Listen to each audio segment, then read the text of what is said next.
Hello everyone, this is Kundan Kumar. Welcome to learning sessions. अगर आप भी जेआईबी 2023 के लिए प्रिपेयर कर रहे हो तो हमारे पास एएफएम सब्जेक्ट का फुल कोर्स अवेलेबल है, जिसमें हम आपको प्रोवाइड करवाते हैं कॉन्सेप्चुअल वीडियोस जो कि हमारे हिंदी और इंग्लिश लैंग्वेज के मिक्स में अवेलेबल होते हैं। इसी के साथ हम आपको mock test, mega mock test और ई पीडीएफ नोट्स भी प्रोवाइड करते हैं, जिनकी हेल्प से आप इजीली रिवीजन कर सकते हो। और ये जो हमारी लाइव क्लासेस होती हैं वो आपको रिकॉर्डेड फॉर्म में भी मिल जाती हैं। तो अगर आप सिस्टमैटिक मैनर में एएफएम सब्जेक्ट की प्रिपरेशन करना चाहते हो तो फटाफट से हमारे कोर्स में एनरोल कर लीजिए। हमारे जो कोर्सेज हैं वो इजीली एक्सेसिबल है। अगर आप एक एंड्रॉइड यूजर हो तो IIBF learning centre application download कर लीजिए गूगल प्ले स्टोर से, और अगर आप एक iOS यूजर हो तो माई इंस्टीट्यूट ऐप डाउनलोड कर लीजिए ऐप स्टोर से, और वहां पे आपको ऑर्गेनाइजेशन कोड यूज करना है GEGKT। तो फटाफट से इन एप्लीकेशन को डाउनलोड कर लीजिए और हमारे कोर्सेज में एनरोल कर लीजिए। और अगर आप अभी हमारे कोर्स में एनरोल करते हैं तो आपको लगभग 82% का ऑफ मिल जाता है हमारे कोर्सेज पे, जिसके लिए आपको कूपन कोड यूज करना है IIBF एग्जाम्स। तो फटाफट से इस कूपन कोड का यूज करके हमारे कोर्स में एनरोल कर लीजिए और हमारे टेलीग्राम चैनल को भी जरूर ज्वाइन कर लीजिए, क्योंकि हम इसमें एग्जाम से रिलेटेड, क्लासेस से रिलेटेड इंपॉर्टेंट अपडेट जो है वो डालते रहते हैं। और अगर आपको भी किसी भी तरह की क्वेरी होती है तो आप इस चैनल पे हमें मैसेज कर सकते हो। तो फटाफट से हमारे टेलीग्राम चैनल को ज्वाइन कर लीजिए ताकि कोई इंपॉर्टेंट अपडेट आपसे मिस ना हो जाए। इसका लिंक आपको वीडियो के डिस्क्रिप्शन बॉक्स में मिल जाएगा।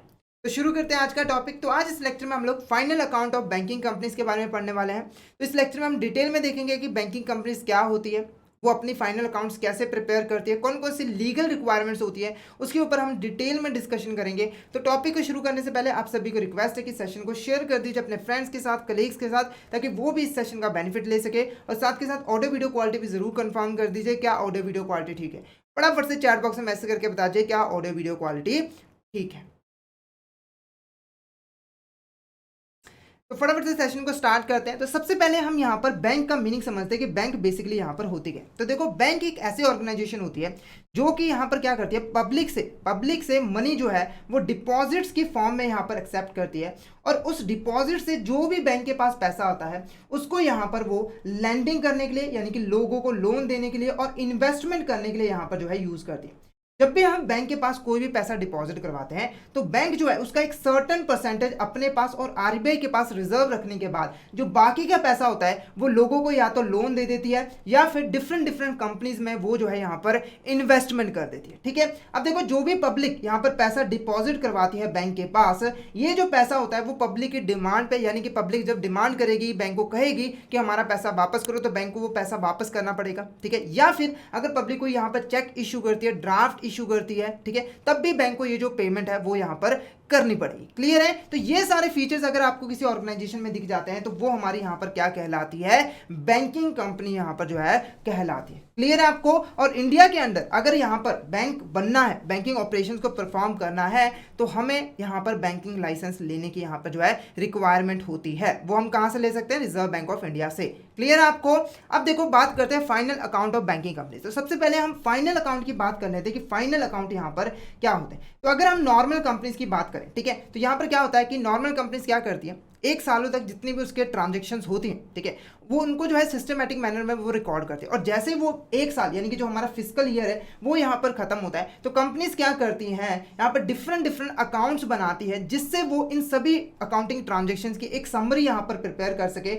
और ये जो समरी उन्होंने प्रिपेयर किया उसका एनालिसिस करके, क्रिटिकल एग्जामिनेशन करके वो अपने ऑर्गेनाइजेशन के बारे में इंपॉर्टेंट इंफॉर्मेशन यहाँ पर गेन कर सके, जैसे कि प्रॉफिटेबिलिटी का यहाँ पर पता लगा सके, फाइनेंशियल पोजीशन क्या है उसके बारे में यहाँ पर जो है पता लगा सके। ऐसे ही जो हमारी यहाँ पर बैंकिंग है, ठीक है, जो बैंक्स है वो भी यहाँ पर बैंकिंग कंपनी है, वो भी हमारी कंपनीज एक्ट के अंडर एक कंपनी जो है वो मानी जाती है। ठीक है, तो इसको भी यहाँ पर फाइनल अकाउंट प्रिपेयर करने पड़ते हैं ताकि ये भी अपने बारे में यहाँ पर इंपॉर्टेंट इंफॉर्मेशन जो है गेन कर सके कि हमारा जो बैंक है वो यहाँ पर कितने अच्छे से परफॉर्म कर रहा है। ठीक है, तो बैंकिंग कंपनीज को फाइनल अकाउंट के अंडर मेनली दो यहाँ पर अकाउंट जो है वो मेंटेन करने पड़ते हैं। सबसे पहले यहाँ पर देखो क्या है, प्रॉफिट एंड लॉस अकाउंट, ठीक है, और दूसरा हमारा यहाँ पर देखो क्या है, यहाँ पर बैलेंस शीट।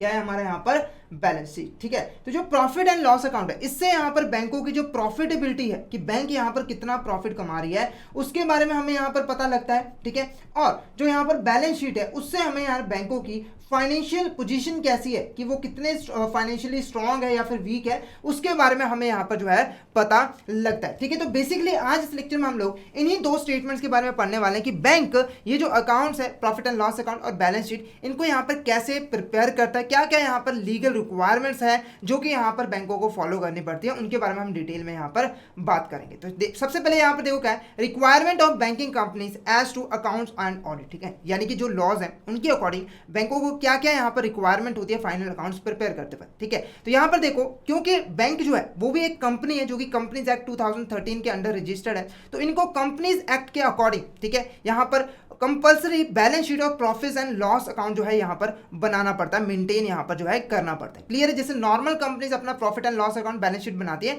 तो ऐसे ही कंपनीज एक्ट की प्रोविजंस के अकॉर्डिंग बैंकों को भी ये दो स्टेटमेंट, दो अकाउंट जो है यहाँ पर मेंटेन करने की जरूरत होती है। जो हमारा यहाँ पर कंपनीज एक्ट है, उन्होंने क्लियरली यहाँ पर जो है, यहाँ पर पूरा जो हमारा शेड्यूल 3 है उसमें जो फॉर्मेट दिया उसके अकॉर्डिंग जो है प्रॉफिट एंड लॉस अकाउंट जो है बनाने के लिए जो है पूरा हमारा जो फॉर्मेट है वो यहाँ पर दिया होता है, ठीक है। अब एक चीज आप लोगों को पता है कि जो हमारे देश के अंदर जो बैंक्स हैं उनको कौन रेगुलेट करता है? हमारे यहाँ पर बैंकिंग रेगुलेशन एक्ट, ठीक है। तो यहाँ पर जो बैंकिंग रेगुलेशन एक्ट है इसने एक पूरा फॉर्मेट दिया है बैंकों को, जिसके अकॉर्डिंग वो अपना बैलेंस शीट और प्रॉफिट एंड लॉस अकाउंट जो है वो बना सकते हैं, ठीक है। तो यहाँ पर देखो, कंपनीज एक्ट बोल रहा है बैंकों को कि आपको compulsory balance sheet and profit and loss account जो है वो बनाना पड़ेगा, ठीक है। अब यहाँ पर जो बैंकिंग रेगुलेशन है, क्योंकि ये मेन एक्ट है, तो इसने जो फॉर्मेट बताया है बैंकों को वो फॉर्मेट फॉलो करके अपना जो बैलेंस शीट और प्रॉफिट एंड लॉस अकाउंट जो है वो बनाना पड़ता है। क्लियर है? तो ऐसे ही जो बैंकिंग रेगुलेशन एक्ट है उसका जो शेड्यूल 3 है, ठीक है, जो एक्ट का शेड्यूल 3 है उसके अकॉर्डिंग यहाँ पर बैलेंस शीट जो है फॉर्म ए के अंडर बनाना पड़ता है, पूरा परफॉर्मा गिवन है बैलेंस शीट का बैंकों के लिए, ठीक है। और फॉर्म बी के, जो फॉर्म बी में जो परफॉर्मा गिवन है प्रॉफिट एंड लॉस अकाउंट, उसके अकॉर्डिंग बैंकों को अपना प्रॉफिट एंड लॉस अकाउंट जो है बनाना पड़ता है। क्लियर है? नेक्स्ट देखो, हमारे यहाँ पर सेक्शन 29, यहाँ पर जो हमारा सेक्शन 29 है ये हमारा डील करता है सिग्नेचर्स का, यानी कि जो हमारी यहाँ पर फाइनेंशियल स्टेटमेंट जो है जब वो प्रिपेयर हो जाती है, ठीक है, तो उसके ऊपर सिग्नेचर यहाँ पर कौन करेगा? तो अगर मैं नॉर्मल अपनी डोमेस्टिक बैंकिंग कंपनी की बात करूँ जो इंडिया में इनकॉर्पोरेट हुई है, तो उस केस में जो हमारा यहाँ पर मैनेजर है, जो प्रिंसिपल ऑफिसर है यहाँ पर बैंक का, जो मेन पर्सन है जो कि ऑपरेशंस को मैनेज करता है वो, और बैंक के एटलीस्ट 3 डायरेक्टर्स को यहाँ पर जो है फाइनेंशियल स्टेटमेंट को साइन करना कंपल्सरी होता है। अगर किसी केस में 3 डायरेक्टर से कम है तो जितने भी डायरेक्टर हैं सभी को यहाँ पर फाइनेंशियल स्टेटमेंट को साइन करना जरूरी होता है। अगर यहाँ पर हम फॉरेन बैंकिंग कंपनी की बात करें, जो कि यहाँ पर जिनका प्रिंसिपल ऑफिस जो है जो इनकॉर्पोरेट कहीं और हुई है किसी और देश में, पर उसकी एक ब्रांच है जो कि इंडिया में यहाँ पर काम करे, तो उस केस में जो हमारे यहाँ पर एजेंट होता है, जो प्रिंसिपल होता है, जो कि इंडिया की ब्रांच को मैनेज कर रहा होता है, ठीक है, उसके ऑपरेशन को परफॉर्म कर रहा होता है, उसका यहाँ पर जो है साइन करना जरूरी होता है हमारे यहाँ पर फाइनेंशियल स्टेटमेंट की ओर, क्योंकि इनके साइन के बिना वो फाइनेंशियल स्टेटमेंट किसी भी काम की नहीं होती है। उसके बाद नेक्स्ट देखो, हमारा यहाँ पर सेक्शन 30, ठीक है, सेक्शन 30 हमारे यहाँ पर डील करता है किसके साथ? ऑडिट के साथ, ठीक है। सेक्शन 30 के अकॉर्डिंग जो हमारे यहाँ पर बैंकिंग कंपनीज है उनको अपनी फाइनेंशियल स्टेटमेंट को एक ऐसे पर्सन से ऑडिटिंग करवानी पड़ेगी जो कि यहाँ पे लॉ के अंडर क्वालिफाइड है, यानी कि जो लॉ यहाँ पर हमारा जो लॉ है, ठीक है, वो कह रहा है कि इस पर्सन में ये क्वालिफिकेशंस होनी चाहिए। अगर किसी पर्सन में वो क्वालिफिकेशंस होंगी तभी बैंक जो है उस पर्सन से अपने बैंक के ऑडिट यहाँ पर जो है करवा सकता है, यानी कि बैंक ऐसे ही किसी पर्सन को उठाकर अपनी ऑडिटिंग नहीं करवा सकता। जो क्वालिफिकेशंस लॉ ने बताई है वो उस पर्सन के अंडर होनी चाहिए, तभी उसको जो है अपॉइंट किया जाता है। साथ ही साथ अगर यहाँ पर बैंक किसी ऑडिटर को अपॉइंट करता है, ठीक है, या फिर उसको रीअपॉइंट करता है, मतलब एक बार ये अपॉइंट कर चुका है उसके बाद फिर से उसको अपॉइंट यहां पर करता है, या फिर ऑडिटर को रिमूव करता है, तो ये सारे एक्शंस करने से पहले बैंक को जो है रिजर्व बैंक ऑफ इंडिया का अप्रूवल लेना यहां पर जो है कंपल्सरी है। उसके बिना बैंक जो है किसी ऑडिटर को ना तो अपॉइंट कर सकता है, ना ही रीअपॉइंट कर सकता है, और ना ही यहां पर जो है रिमूव कर सकता है। क्लियर है? नेक्स्ट देखो, हमारे यहाँ पर सबमिशन ऑफ अकाउंट्स, ठीक है, सबमिशन ऑफ अकाउंट्स के साथ हमारा सेक्शन 31 और 32 यहां पर जो है डील करता है। इसके अकॉर्डिंग ये सेक्शन हमें ये बताता है कि जो बैंक यहाँ पर अपनी फाइनेंशियल स्टेटमेंट्स बनाते हैं उसको कैसे किसके पास यहाँ पर जो है सबमिट करवाना पड़ेगा और टाइम पीरियड यहाँ पर कितना होगा। तो इन सेक्शंस के अकॉर्डिंग जब भी यहाँ पर बैंक अपनी फाइनेंशियल स्टेटमेंट को प्रिपेयर करती है तो उसकी यहाँ पर 3 कॉपीज, जिसमें हमारी बैलेंस शीट की 3 कॉपीज और प्रॉफिट एंड लॉस अकाउंट की 3 कॉपीज, साथ में जो यहाँ पर ऑडिटर की रिपोर्ट होगी, जिस ऑडिटर ने यहाँ पर फाइनेंशियल स्टेटमेंट को ऑडिट किया है, ठीक है, उसने जो यहाँ पर रिपोर्ट मेंटेन की है उसको यहाँ पर जो है बैंकों को 3 मंथ्स के अंदर अंदर, जो जब उनका फिस्कल ईयर जो है यहाँ पर एंड हुआ है उसके 3 महीनों के अंदर अंदर जो है आरबीआई को यहाँ पर जो है सबमिट करवाना यहाँ पर कंपल्सरी होता है। क्लियर है? तो जैसे ही फाइनेंशियल ईयर खत्म हुआ तो 3 कॉपीज बनाई प्रॉफिट एंड लॉस अकाउंट की, प्रॉफिट एंड और बैलेंस शीट की और ऑडिटर रिपोर्ट की, उसको यहाँ पर जल्दी से जल्दी आरबीआई को यहाँ पर जमा करवाना पड़ेगा। ये कंपलसरी है, ऐसा मतलब ऑप्शन नहीं है, ये कंपलसरी होता है, ठीक है। और अगर आरबीआई चाहे, किसी केस में अगर आरबीआई को लग रहा है कि बैंक को और थोड़ा टाइम चाहिए, तो ये जो पीरियड है 3 महीनों का, उसको 3 महीने और जो है यहाँ पर इंक्रीज कर सकती है आरबीआई। क्लियर है। उसके बाद देखो यहाँ पर जो हमारा सेक्शन 32 है, ठीक है, सेक्शन 31 कह रहा है कि आरबीआई के पास यहाँ पर जो है जमा करवाना। पर देखो जो हमारी यहाँ पर बैंकिंग कंपनी है वो कंपनीज एक्ट के अंडर भी रजिस्टर्ड है, तो यहाँ पर जो हमारा सेक्शन 32 है वो हमें ये बताता है कि बैंकिंग कंपनीज को 3 कॉपीज ऑफ एनुअल अकाउंट्स यानी कि जो balance sheet of profit and loss account है और ऑडिट रिपोर्ट जो है रजिस्ट्रार ऑफ कंपनीज के पास भी यहाँ पर जो है सबमिट करवाना जरूरी होता है, क्योंकि जो नॉर्मल कंपनीज होती है वो अपने फाइनल अकाउंट्स रजिस्ट्रार और कंपनीज के अंडर जो है सबमिट करवाती है, तो बैंकों को भी ये जो है लीगल रिक्वायरमेंट फुलफिल करनी पड़ती है। नेक्स्ट देखो क्या है, पब्लिकेशन ऑफ अकाउंट। अब जो यहाँ पर फाइनेंशियल अकाउंट्स होते हैं उनको कैसे पब्लिश करना है उसके रिगार्डिंग यहाँ पर जो हमारा रूल 15 है, बैंकिंग रेगुलेटिंग कंपनीज रूल 1949, ये हमारा यहाँ पर हमें बताता है। तो इस रूल के अकॉर्डिंग जो भी यहाँ पर बैंक है, जो भी अपनी फाइनेंशियल स्टेटमेंट यहाँ पर बनाती है, तो उसको जो है हमारे जहाँ पर कंपनी का प्रिंसिपल ऑफिस है उसके न्यूज़पेपर में जो है पब्लिश करवाना जरूरी है। उसके लिए जो टाइम पीरियड है वो हमारे यहाँ पर क्या है 6 मंथ, यानी कि जैसे हमने फाइनेंशियल स्टेटमेंट प्रिपेयर कर ली, हमारा फिजिकल ईयर खत्म हुआ, तो उसके 6 महीने के अंदर अंदर हमें अपने प्रिंसिपल ऑफिस, जहाँ जिस शहर में हमारा प्रिंसिपल ऑफिस है उसके अखबार में जो है यहाँ पर इस इंफॉर्मेशन को पब्लिश करवाना कंपल्सरी होता है, ठीक है। तो ये हमारी कुछ यहाँ पर लीगल रिक्वायरमेंट्स थी जो कि यहाँ पर एक बैंकिंग कंपनी को फॉलो करनी जरूरी होती है जब भी वो अपनी फाइनेंशियल स्टेटमेंट को यहाँ पर प्रिपेयर करती है। अब हम फाइनली यहाँ पर देखेंगे कि फाइनल अकाउंट्स में यहाँ पर जो हमारी बैंकिंग कंपनी है वो यहाँ पर प्रिपेयर कैसे करती है, उसकी यहाँ पर फॉर्मेट कैसा होता है, ठीक है। तो पहले जो हमारा यहाँ पर फॉर्मेट है वो किसका, यहाँ पर बैलेंस शीट का, ठीक है। तो यहाँ पर देखो हमारा 3rd शेड्यूल है, सेक्शन 29 डील करता है और फॉर्म ए के अंडर ये फॉर्मेट हमें जो है यहाँ पर गिवन है। तो जो हमारी बैंकिंग कंपनीज है जब भी वो अपनी बैलेंस शीट प्रिपेयर करती है तो वो इसी फॉर्मेट के अकॉर्डिंग यहाँ पर जो है बनाती है, ठीक है। तो यहाँ पर देखो सबसे पहले हमारे यहाँ पर पर्टिकुलर्स है, ठीक है, शेड्यूल नंबर है, उसके बाद देखो यहाँ पर हमारा करंट ईयर के डाटा है और प्रीवियस ईयर का डाटा है, ठीक है। तो ये सारी चीजें हमें यहाँ पर फिल करनी होती है। अब एक एक करके यहाँ पर देख लो। सबसे पहले देखो जो नॉर्मल बैलेंस शीट होती है उसमें हम लोग कैपिटल और लाइबिलिटीज को शो करते हैं, तो ऐसे ही जो बैंक है वो भी यहाँ पर कैपिटल एंड लाइबिलिटीज को शो करते हैं। तो यहाँ पर देखो जितने भी यहाँ पर आइटम्स है यहाँ पर उसके लिए एक यहाँ पर शेड्यूल है। जैसे यहाँ पर पहली आइटम क्या है, यहाँ पर कैपिटल, तो उसके लिए यहाँ पर शेड्यूल नंबर 1 है। अभी शेड्यूल नंबर 1 क्या होता है, तो यहाँ पर देखो यहाँ पर सिर्फ और सिर्फ जो बैंकिंग की जो टोटल कैपिटल है वो यहाँ पर जो है शो कर दी जाएगी। जैसे कि मान लो यहाँ पर 4000 करोड़, सिर्फ ये, ठीक है। इसके रिगार्डिंग और भी इंपॉर्टेंट इन्फॉर्मेशन कि ये 4000 करोड़ कैपिटल में क्या क्या चीजें यहाँ पर इंक्लूड है, ऑथराइज कैपिटल कितनी है, सब्सक्राइब कैपिटल कितनी है, पेड अप कैपिटल कितनी है, वो सारी इंफॉर्मेशन हम कहाँ पे शो करते हैं, शेड्यूल में, ठीक है। यानी कि अगर किसी को कैपिटल की डिटेल में इंफॉर्मेशन चाहिए तो वो कहाँ पे चल जाएगा, शेड्यूल नंबर 1 में जाएगा, वहां पर उसे जो है कैपिटल की सारी डिटेल जो है मिल जाएगी, ठीक है। तो अब आपको यहाँ पर सारे कंपोनेंट्स के बारे में पता लग गया है। अब एक एक करके बैलेंस शीट में क्या क्या चीजें होती हैं, बैंक क्या क्या चीजें मेंशन करती है, वो हम यहाँ पर देख लेते हैं। तो पहली जो चीज है वो क्या है, कैपिटल। कैपिटल सिंपली क्या है, जो हमारे यहाँ पर शेयर होल्डर्स है, जो हमारे यहाँ पर शेयर होल्डर्स हैं, ठीक है, तो उन्होंने जो यहाँ पर शेयर्स परचेज किए हुए हैं वो जो अमाउंट है, यानी कि जो बैंक की यहाँ पर शेयर कैपिटल है उसको हम यहाँ पर जो है शो करते हैं। उसके बाद देखो रिजर्व एंड सरप्लस, जब कंपनी को प्रॉफिट होता है तो वो अपने प्रॉफिट में से कुछ हिस्सा जो है अपने पास रिजर्व करके रख लेते हैं ताकि फ्यूचर में अगर कोई कंटिजेंसी आ जाती है, कोई प्रॉब्लम आ जाती है तो उससे यहाँ पर उसको सुलझाया जा सके, हमें कोई फाइनेंशियल लॉस ना हो, तो इसके लिए कुछ पैसा वो अपने पास जो है बचा के रख लेते हैं, वही हमारा रिजर्व एंड सरप्लस होता है। उसके साथ हमारा शेड्यूल 2 डील करता है। उसके बाद देखो क्या है, डिपॉजिट्स, ठीक है। अब डिपॉजिट क्या है, जो हम पैसा यहाँ पर बैंक को यहाँ पर जो है प्रोवाइड करते हैं, यानी कि जो भी पैसा पब्लिक डिपॉजिट करवाती है बैंक के अंडर वो सारे हमारे यहाँ पर जो है डिपॉजिट के अंडर यहाँ पर शो होते हैं। तो पब्लिक का डिपॉजिट तो शो होता ही होता है, साथ ही साथ अगर कोई यहाँ पर बैंक वगैरह भी डिपॉजिट करवाता है बैंक हमारे बैंकों के अंदर तो वो भी हमारे यहाँ पर शो होता है। इसके साथ हमारे यहाँ पर डील करता है यहाँ पर शेड्यूल नंबर 3, यानी कि जितने भी डिपॉजिट होंगे वो सारे यहाँ पर जो है हमारे शो होंगे। उसके बाद नेक्स्ट देखो क्या है, बोरोइंग्स, ठीक है। अब बैंकों को देखो फंड्स की रिक्वायरमेंट भी होती है जिसके लिए उन्हें फंड्स बोरो करते हैं। अब इसके अंडर क्या क्या चीजें आ जाती है, सबसे पहले देखो बैंक जो है वो आरबीआई से बोरो कर देता है तो वो चीजें इसमें आ जाती है। उसके बाद बैंक किसी दूसरी बैंक से यहाँ पर जो है बोरो कर सकता है तो वो चीजें हमारी यहाँ पर जो है आ जाती है, यानी कि बैंक ने जो भी बोरोइंग की होती है, लोन वगैरह लिया होता है, वो हमारे यहाँ पर बोरोइंग्स में शो होता है, जिसके साथ शेड्यूल नंबर 4 यहाँ पर डील करता है। नेक्स्ट देखो क्या है, अदर लाइबिलिटीज एंड प्रोविजन। तो यहाँ पर अगर कोई ऐसी लाइबिलिटी है जो कि यहाँ पर इन चारों में नहीं आती है तो उसके अलावा जितनी भी लाइबिलिटीज है वो हमारी अदर लाइबिलिटीज एंड प्रोविजन में यहाँ पर जो है शो होते हैं, जिसके साथ हमारा यहाँ पर शेड्यूल नंबर 5 जो है वो डील करता है। इसको हम आगे डिटेल में अच्छे से यहाँ पर स्टडी करेंगे।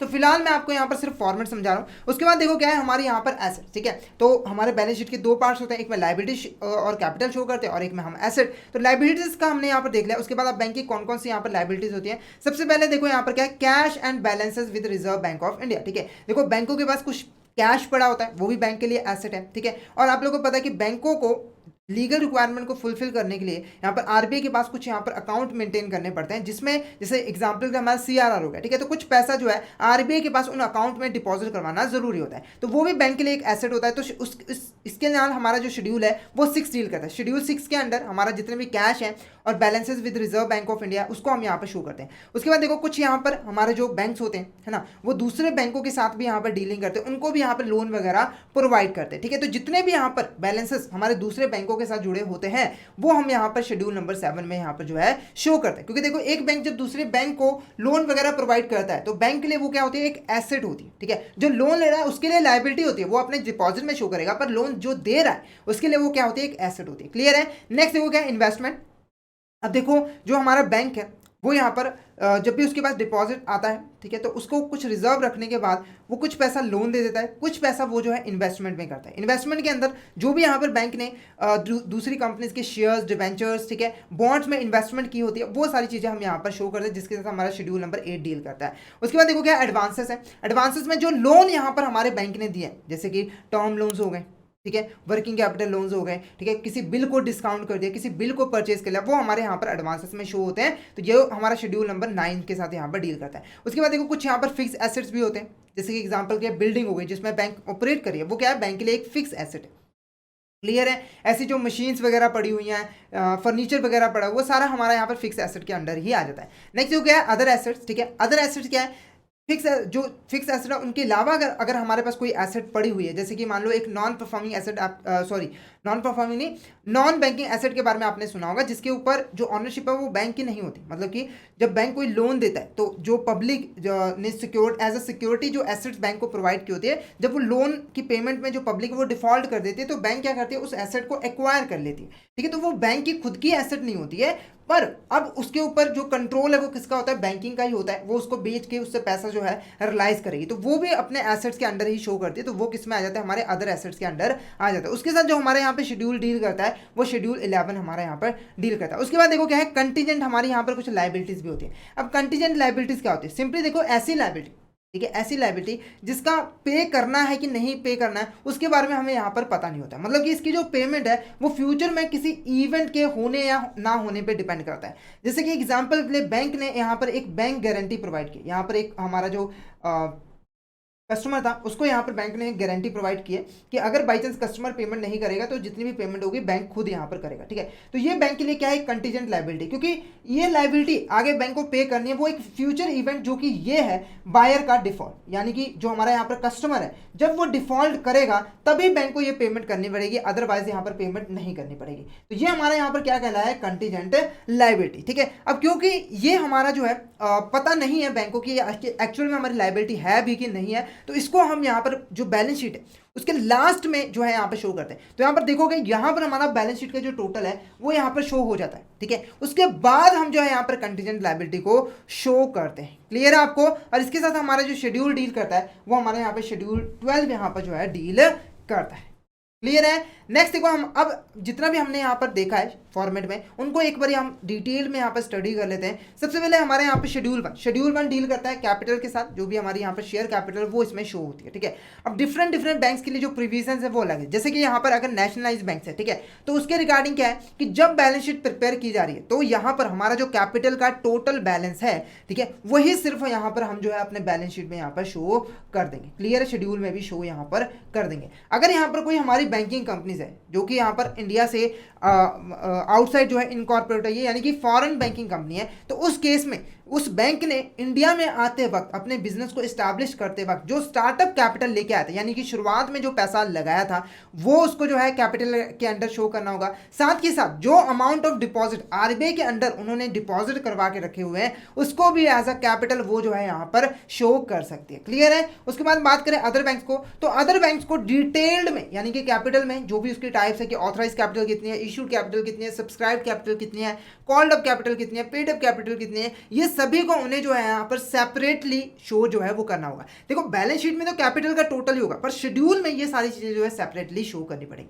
नेक्स्ट हो गया रिजर्व्स एंड सरप्लस। ठीक है, तो रिजर्व एंड सरप्लस का मैंने बता दिया कि प्रॉफिट का कुछ हिस्सा जो बैंक अपने पास रख लेती है, रिजर्व करके रखती है फ्यूचर के लिए। ठीक है, अब इसमें कौन कौन से रिजर्व है? सबसे पहले देखो क्या है स्टैच्यूटरी रिजर्व। स्टैच्यूटरी रिजर्व क्या होता है? इसको हम कंपल्सरी रिजर्व्स के नाम से भी जानते हैं, यानी कि हमें लॉ के द्वारा यहाँ पर कुछ रिजर्व मेंटेन करने की रिक्वायरमेंट होती है। जैसे एग्जांपल के लिए हमारा जो बैंकिंग रेगुलेशन एक्ट के सेक्शन 17 है, उसके अकॉर्डिंग क्या है कि बैंकों को एक रिजर्व फंड यहाँ पर जो है मेंटेन करना पड़ेगा, यानी कि जब भी उन्हें यहाँ पर कोई भी प्रॉफिट होगा तो प्रॉफिट का 25% उन्हें जो है इन रिजर्व फंड में जो है जमा करवाना कंपल्सरी होता है, कोई ऑप्शन नहीं है, कंपल्सरी होता है। तो वो हमारे यहाँ पर क्या होता है? स्टैच्यूटरी रिजर्व होता है। उसके बाद देखो क्या है कैपिटल रिजर्व। ठीक है, अभी कैपिटल रिजर्व क्या होता है? पहली बात कि स्टैच्यूटरी रिजर्व के अलावा बाकी जितने भी रिजर्व होते हैं वो हमारे कंपल्सरी नहीं होते। ठीक है, मतलब कि लॉ हमें उसको प्रिपेयर करने के लिए नहीं बोलता, वो हम खुद यहाँ पर जो है प्रिपेयर करते हैं। अब कैपिटल रिजर्व्स क्या होता है? देखो बैंकों को जब भी कोई कैपिटल प्रॉफिट होता है तो वो जो है इसमें यहाँ पर शो करते हैं। कैपिटल प्रॉफिट का मतलब जैसे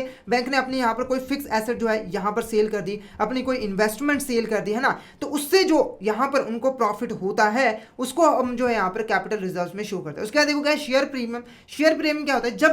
जब बैंकिंग कंपनी अपने शेयर्स को प्रीमियम पे इशू करती है तो वो जो प्रीमियम का पैसा होता है, ठीक है, अब प्रीमियम का मतलब पहले मैं आपको समझा दूं, जब शेयर्स की फेस वैल्यू से ज्यादा प्राइस पे हम शेयर्स को इशू करते हैं तो उसे हम प्रीमियम कहते हैं। जैसे मान लो अगर फेस वैल्यू 10 रुपए है और हम यहाँ पर 12 रुपए पे उसको इशू करते हैं तो 2 रुपए हमारा यहाँ पर क्या है? प्रीमियम होता है। तो ये जो 2 रुपए है उसको हम यहाँ पर शेयर प्रीमियम में यहाँ पर जो है रिकॉर्ड करते हैं, उसमें हम यहाँ पर डाल देते हैं। क्लियर है? उसके बाद देखो क्या रेवेन्यू एंड अदर रिजर्व। अब हमारे पास जो और यहाँ पर हमारा प्रॉफिट वगैरह होता है, हमारे पास जो सरप्लस होता है, ठीक है, वो सारी चीजों को हम जो है रेवेन्यू एंड अदर रिजर्व में शो कर देते हैं। नेक्स्ट देखो क्या है डिपॉजिट्स। ठीक है, तो डिपॉजिट्स के अंदर सबसे पहले देखो क्या है डिमांड डिपॉजिट, जो कि यहाँ पर कस्टमर की डिमांड पे पेबल होते हैं, जैसे कि हमारे करंट अकाउंट हो गए। ठीक है, तो करंट अकाउंट में जितना भी यहाँ पर पैसा पड़ा हुआ है वो हमारा डिमांड डिपॉजिट के अंडर आ जाता है। ठीक है, उसके बाद देखो सेविंग बैंक डिपॉजिट, जो भी यहाँ पर सेविंग्स अकाउंट यहाँ पर मेंटेन किए हुए हैं। ठीक है, उसके बाद क्या है टर्म डिपॉजिट, यानी कि हमने जो फिक्स टाइम पीरियड जैसे कि 5 साल 10 साल के लिए, इतने साल के लिए जो हमने पैसा यहाँ पर डिपॉजिट करवाया वो हमारा टर्म डिपॉजिट के अंडर आ जाता है। मतलब कि जितने भी डिपॉजिट्स हैं वो सारे हम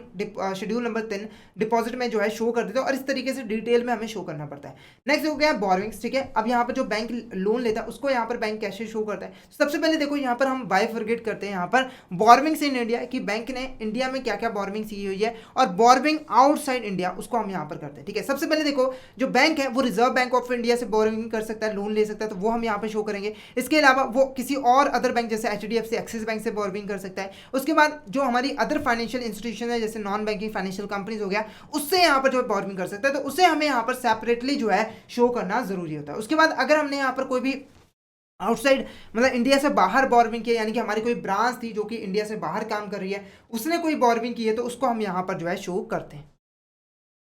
क्लियर है आपको? नेक्स्ट देखो क्या है other liabilities and provisions. Other liability और प्रोविजंस में क्या क्या चीज आ जाती है? सबसे पहले देखो बिल्स पेबल। अगर यहाँ पर बैंक ने कोई भी बिल एक्सेप्ट किया हुआ है, ठीक है, उसकी यहाँ पर पेमेंट करनी है तो वो हमारी यहाँ पर क्या जाती है? अदर लाइबिलिटीज में आती है। इसके अलावा देखो इंटर ऑफिस एडजस्टमेंट। ठीक है, अब पहले इंटर ऑफिस एडजस्टमेंट के बारे में समझ लेते हैं। सिंपली देखो क्या होता है कि एक बैंक के अंदर कई सारी यहाँ पर जो है ब्रांचेस होते हैं। जैसे मान लो कि यहाँ पर HDFC बैंक है, ठीक है, तो यहाँ पर उसके यहाँ पर पंजाब में भी ब्रांच है, दिल्ली में भी ब्रांच है, हरियाणा में भी ब्रांच है। ठीक है, और ये ब्रांचेस जो है आपस में ट्रांजेक्शन जो है वो करते रहते हैं, कभी इसको लैंडिंग कर दी, कभी उससे एडवांस ले लिया, ऐसे मतलब मल्टीपल ट्रांजेक्शन जो है करते रहते हैं। अब ये सभी जो है इन ट्रांजेक्शन के अपनी सेपरेट बुक्स ऑफ अकाउंट जो है वो मेंटेन करते हैं, मतलब जो भी लैंडिंग वगैरह की गई है उसको हम सिस्टमेटिक मैनर में रिकॉर्ड करते हैं। ठीक है, तो इन ब्रांचेस के लिए जरूरी होता है कि ये जो बुक्स ऑफ अकाउंट बनाई हुई है इनको आपस में रिकंसाइल किया जाए, मैच किया जाए, ताकि किसी भी तरह के अगर कोई एरर हो तो वो यहाँ पर फाइंड आउट की जाए, कोई भी फ्रॉड हो तो उसको यहाँ पर फाइंड आउट किया जाए। ठीक है, तो इसी को जब हम ये रिकंसाइल करते हैं, मैच करते हैं, इसी को हम यहां पर क्या कहते हैं? Inter office adjustment. ठीक है, जब हम इंटर ऑफिस एडजस्टमेंट करते हैं तो उसमें दो ही केसेस हो सकते हैं। एक में क्या हो सकता है कि हमारी लायबिलिटी हो गई, यानी कि हमें कोई पैसा जो है सामने वाले पर्सन को, सामने वाली ब्रांच को यहां पर पे करना है, तो अगर ये लायबिलिटी है तो उसे हम यहां पर शो करते हैं किसमें? हमारे अदर लायबिलिटीज एंड प्रोविजंस में। कई बार क्या होता है कि हमारे कोई दूसरी बैंक की लायबिलिटी होती है, हमारी एसेट बन जाती है कि हमें दूसरी बैंक से पैसा लेना होता है, तो उसको हम यहां पर कहां पे शो करते हैं? एसेट साइड में। वो आगे हम जब एसेट के बारे में पढ़ेंगे तो वहां पर आपको शो होगा। क्लियर है? उसके बाद देखो क्या है? Interest accrue. ठीक है, अब देखो क्या है, बैंक के पास जो भी डिपॉजिट आता है उसको वो जो है उसके ऊपर इंटरेस्ट पे करते हैं और एक फिक्स टाइम पीरियड के बाद पे करते हैं। जैसे कि मान लो 6 महीने हो गए, ठीक है, 12 महीने हो गए, इस टाइम पीरियड के बाद वो जो है इंटरेस्ट क्रेडिट कर दे हमारे अकाउंट के अंदर, ठीक है। पर आप लोगों को पता है कि जैसे जैसे हमारा जो इंटरेस्ट है पर हर दिन होता रहता है, उसके ऊपर जो इंटरेस्ट है वो यहाँ पर अक्रू होता रहता है। जैसे कि मान लो 1 महीना हो गया, ठीक है, 1 महीना हो गया, तो इसके ऊपर 1 महीने का जो इंटरेस्ट है वो यहाँ पर अक्रू हो गया, बैंक को 1 महीने का इंटरेस्ट जो है यहाँ पर पे करना पड़ेगा। ऐसे ही मान लो 2 महीने हुए तो यहाँ पर 2 महीने का इंटरेस्ट जो है यहाँ पर अक्रू हो जाता है। तो ये बैंक के लिए क्या होती है, एक लायबिलिटी होती है। क्या होती है,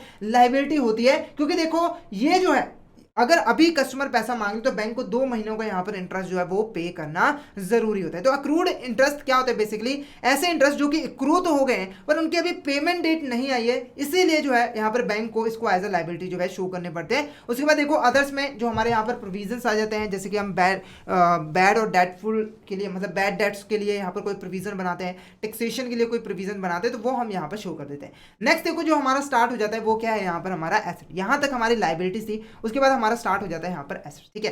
तो एसेट्स में देखो सबसे पहले cash and balances with reserve bank of India, इसके अंदर हमारा कैश इन हैंड आ जाता है, जो भी पैसा हमारे पास पड़ा हुआ है। उसके बाद बैलेंसेस विद आरबीआई, चाहे वो करंट अकाउंट में हो या फिर किसी और अकाउंट में, वो सारा हमारा जो है इसके अंदर इंक्लूड होता है। उसके बाद देखो क्या है हमारा balances with other banks and money at call and short notice, ठीक है। तो money at call and short notice का आपको पता है ये इंस्ट्रूमेंट होते हैं जिनका यूज करके बैंक दूसरे बैंक से यहाँ पर बोरोइंग करता है, ठीक है। तो इसको हम बाइफरकेट कर सकते हैं, दो पार्ट्स में यहाँ पर डिवाइड कर सकते हैं, पहला इन इंडिया फिर दूसरा आउटसाइड इंडिया, ठीक है। तो यहाँ पर देखो सबसे पहले बैलेंस विद बैंक, बैंक के साथ जो बैलेंस यहाँ पर मेंटेन किया हुआ है इन करंट अकाउंट्स, ठीक है, यानी कि आपने कोई पैसा यहाँ पर डिपॉजिट करवाया हुआ है बैंक के अंदर, इसीलिए आपके एसेट कंसीडर की जाएगी। क्लियर है, ठीक है। तो यहाँ पर अगर कोई और डिपॉजिट में आपने किया या फिर मनी एट कॉल नोटिस पे आपने कोई लोन वगैरह यहाँ पर दिया हुआ है बैंक को, चाहे वो बैंक को दिया हुआ है किसी और इंस्टीट्यूशन को दिया हुआ, तो वो हमारा यहाँ पे शो होता है। उसके बाद देखो क्या है आउटसाइड इंडिया, आउटसाइड इंडिया भी आप यहाँ पर दूसरे बैंकों को लोन वगैरह दे सकते हो, डिपॉजिट करवा सकते हो, चाहे वो करंट अकाउंट में चाहे अदर डिपॉजिट अकाउंट में, money at call short notice, वो सारे हमारे एसेट की कैटेगरी में आ जाते हैं।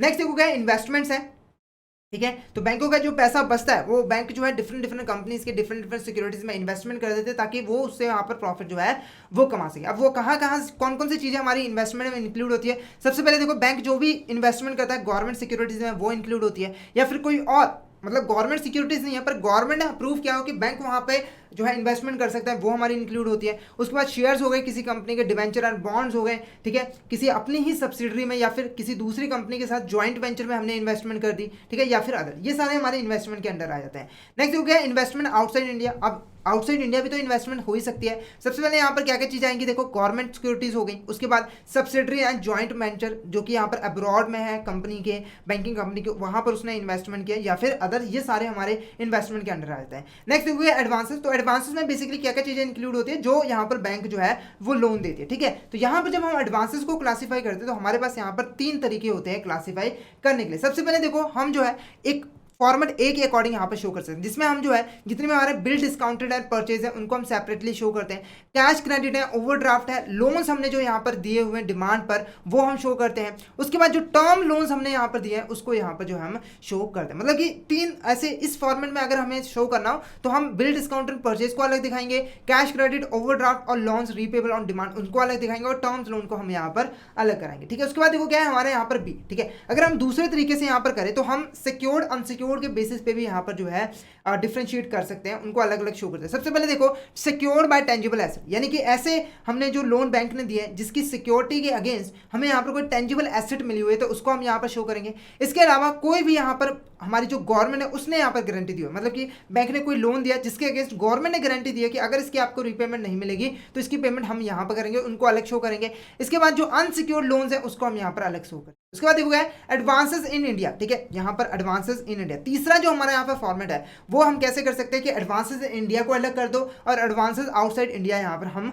अलग कर दो। इसमें हम कैसे शो करेंगे, सबसे पहले देखो हम अगर एडवांसेस इन इंडिया बात करेंगे तो प्रायोरिटी सेक्टर को जितना लोन दिया होगा वो हम शो करेंगे, पब्लिक सेक्टर में जितना लोन दिया होगा वो हम यहाँ पे शो करेंगे, बैंक और अदर को जितना लोन दिया होगा उसको हम यहाँ पे जो है शो करेंगे, एडवांसेस दिए होंगे। उसके बाद देखो क्या एडवांसेस आउटसाइड इंडिया, ठीक है। अगर हम आउटसाइड की बात करें तो यहाँ पे देखो जो भी बैंक को इंडिया के बाहर लोन दिया हुआ है या फिर अदर्स बैंक के अलावा जो फाइनेंशियल इंस्टीट्यूशन है उसको बाहर लोन दिया हुआ है वो हम यहाँ पर शो करेंगे। उसके बाद देखो हमारे यहाँ पर फिक्स एसेट आ जाती है, तो फिक्स एसेट में मेनली हमारी बैंक की जो है प्राइमेसेस आ जाते हैं, बिल्डिंग आ जाती है, ठीक है। इसमें इसे हम यहाँ पर कैसे शो करेंगे, सबसे पहले यहाँ पर देखो जब हमने यहाँ पर अपना जो ईयर एंड किया था उस समय जो हमारी कॉस्ट है ठीक है, उसको हम यहाँ पर शो करेंगे। ठीक है, उसके बाद उसमें अगले साल जब हम यहाँ पर उसको रिकॉर्ड करना स्टार्ट करेंगे तो अगले साल में जितनी भी यहाँ पर उसमें एडिशंस होगी, यानी कि जो हम प्राइमेसिस और नई यहाँ पर खरीदेंगे उनको ऐड करेंगे, जो भी डिडक्शन होगी, जो भी हमने यहाँ पर सेल वगैरह किया हुआ है उसको हम यहाँ पर डिडक्ट करेंगे। ठीक है, और जितना भी डेप्रिसिएशन हमने चार्ज किया होगा वो हम यहाँ पर माइनस करेंगे और जो टोटल वैल्यू होगी वो हम यहाँ पर जो है शो कर देंगे प्राइमेसिस के अंदर। उसके बाद देखो अदर फिक्स एसेट, हमारे फर्नीचर हो गए, फिक्चर्स हो गए, ठीक है, हमारी कंप्यूटर एसेसरीज होगी, वो सारी चीज़ें भी हम इसी तरीके से बिल्कुल शो करेंगे। पहले कॉस्ट प्राइस पे जितने भी एडिशंस हुई होंगी उनको शो करो, डिडक्शन शो होंगी उनको करो और डेप्रिसिएशन माइनस करो और लास्ट में टोटल बैलेंस कैलकुलेट कर लो। ऐसे ही जो लीज एसेट है जो कि बैंक की अपनी खुद की नहीं है पर वो जो है लीज पर लेकर अभी यूज कर रही है तो उनको भी यहाँ पर जो है कॉस्ट प्राइस पे रिकॉर्ड करेगी। ठीक है, जो भी एडिशंस होगी वो यहाँ पर रिकॉर्ड करेगी, डिडक्शन होगी वो यहाँ पर रिकॉर्ड किया जाएगा और डेप्रिसिएशन होगा वो यहाँ पर रिकॉर्ड किया जाएगा। उसके बाद देखो क्या है हमारा यहाँ पर शेड्यूल 11। ठीक है, शेड्यूल 11 में हमारी जो है अदर एसेट आती है। सबसे पहले देखो यहाँ पर हमारी है इंटर ऑफिस एडजस्टमेंट। जैसे मैंने आपको बताया था कि जब हम ब्रांचेस में जो ट्रांजेक्शन होते हैं तो उसको रिकंसाइल करते हैं तो दो सिचुएशन आती है। एक तो हमारी लाइबिलिटी इंक्रीज हो जाती है, हमें कोई पैसा देना पड़ जाता है, या फिर हमें पैसा मिलना होता है। जब हमें पैसा देना होता है तो वो लाइबिलिटी में हम शो करते हैं, पर जब हमें पैसा मिलना होता है तो हम वहां पर एसेट में इसको शो करते हैं। नेक्स्ट देखो है इंटरेस्ट अक्रूड। ठीक है, अब देखो क्या होता है कि हम कई बार लोन देते हैं, बैंक यहाँ पर लोन देता है, ठीक है, तो उसके ऊपर उसको इंटरेस्ट मिलता है, तो वो इंटरेस्ट जो कि अक्रू हो चुका है पर उसकी पेमेंट की डेट अभी तक नहीं आई है तो वो भी बैंक के लिए एक एसेट ही होती है। नेक्स्ट क्या, टैक्स पेड इन एडवांस। ठीक है, अगर यहाँ पर बैंक ने कोई भी टैक्स यहाँ पर पेड किया हुआ है, ठीक है, तो वो भी बैंक के लिए एक तरह की यहाँ पर एसेट होती है। उसके बाद देखो नॉन बैंकिंग एसेट, जितनी भी यहाँ पर नॉन बैंकिंग एसेट है, मीनिंग मैंने आपको बता दिया था, जो कि बैंक की खुद की एसेट नहीं होती, लोन के अगेंस्ट वहां पर उनको मिली होती है। ठीक है, तो वो हमारी यहाँ पर अदर एसेट में आ जाती है, इसके अलावा अदर्स। नेक्स्ट जो है कंटीजेंट लायबिलिटी। नेक्स्ट क्या हमारे यहाँ पर कंटीजेंट लायबिलिटी। ठीक है, तो कंटीजेंट लायबिलिटी का मीनिंग मैंने आपको यहाँ पर बता दिया था, तो इसमें क्या क्या चीजें आ जाती हैं। सबसे पहले देखो क्या है, claim against bank not acknowledge as debt, यानी कि कुछ यहाँ पे लोग क्लेम कर रहे हैं बैंक के अगेंस्ट कि बैंक के अंदर हमारा इतना पैसा पड़ा हुआ है पर बैंक ने अभी तक उसको एक्नॉलेज नहीं किया है। ठीक है, और कोर्ट में उसके खिलाफ यहाँ पर केस वगैरह यहाँ पर हो रहा है। ठीक है, तो यहाँ पर मान के चलो अगर यहाँ पर बैंक केस जीतता है तो उसको वो पेमेंट करने की जरूरत नहीं है, पर अगर यहाँ पर कस्टमर जीत गया तो उस केस में यहाँ पर इस डेट को बैंक को एक्नॉलेज करना पड़ेगा और पेमेंट करनी पड़ेगी, इसलिए हमारी कंटीजेंट लायबिलिटी के अंडर आती है। नेक्स्ट है guarantees given on behalf of customer. Customer के बिहाफ पे बैंक ने जो भी गारंटीज दी हुई है वो भी हमारी कंटीजेंट लायबिलिटीज में आ जाती है। उसके बाद देखो क्या, accepted endorsement and other obligation. अगर यहाँ पर बैंक किसी भी तरह की बिल ऑफ एक्सचेंज को एक्सेप्ट करता है, एंडोर्स करता है, ठीक है, तो वो भी हमारा कंटीजेंट लायबिलिटी के अंडर ही आ जाता है। तो यहाँ पर हमने डिटेल्ड में जो है यहाँ पर बैलेंस शीट का फॉर्मेट जो है यहाँ पर समझ लिया है। तो अगर आपको यहाँ तक किसी भी तरह का डाउट हो तो आप चैट बॉक्स में मैसेज करके पूछ सकते हो, और अगर आपको यहाँ पर क्लियर है तो फटाफट से चैट बॉक्स में मैसेज करके भी बता दीजिए कि आपको यहाँ तक क्लियर है। और अगर आप सिस्टमैटिक मैनर में इंडियन हमारा AFM सब्जेक्ट की प्रिपरेशन करना चाहते हो तो फटाफट से हमारे कोर्स में एनरोल कर लीजिए, जिसमें हम आपको प्रोवाइड करवाते हैं कॉन्सेप्चुअल वीडियोस जो कि हमारे हिंदी और इंग्लिश लैंग्वेज के मिक्स में अवेलेबल होते हैं। इसी के साथ हम आपको mock test, mega mock test और PDF नोट्स भी प्रोवाइड करते हैं, जिनकी हेल्प से आप इजीली रिवीजन कर सकते हो। और ये जो हमारी लाइव क्लासेस होती हैं वो आपको रिकॉर्डेड फॉर्म में भी मिल जाती है। तो अगर आप सिस्टमैटिक मैनर में AFM सब्जेक्ट की प्रिपरेशन करना चाहते हो तो फटाफट से हमारे कोर्स में एनरोल कर लीजिए। हमारे जो कोर्सेज है वो इजीली एक्सेसिबल है। अगर आप एक एंड्रॉइड यूजर हो तो IIBF learning centre application download कर लीजिए गूगल प्ले स्टोर से, और अगर आप एक iOS यूजर हो तो माई इंस्टीट्यूट ऐप डाउनलोड कर लीजिए ऐप स्टोर से, और वहाँ पे आपको ऑर्गेनाइजेशन कोड यूज करना है GEGKT। तो फटाफट से इन एप्लीकेशन को डाउनलोड कर लीजिए और हमारे कोर्सेज में एनरोल कर लीजिए।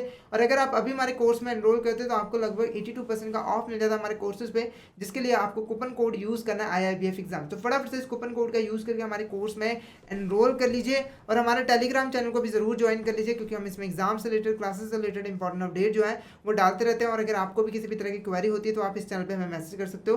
तो फटाफट से हमारे टेलीग्राम चैनल को ज्वाइन कर लीजिए ताकि कोई इंपॉर्टेंट अपडेट आपसे मिस ना हो जाए। इसका लिंक आपको वीडियो के डिस्क्रिप्शन बॉक्स में मिल जाएगा। तो आज के लिए इतना ही। अगर सेशन अच्छा लगा तो सेशन को लाइक कर देना, हमारे चैनल को सब्सक्राइब कर देना और शेयर जरूर कर देना अपने फ्रेंड्स के साथ, कलीग्स के साथ, ताकि वो भी इस सेशन का बेनिफिट ले सके। तो thank you so much everyone, मिलते हैं नेक्स्ट क्लास में।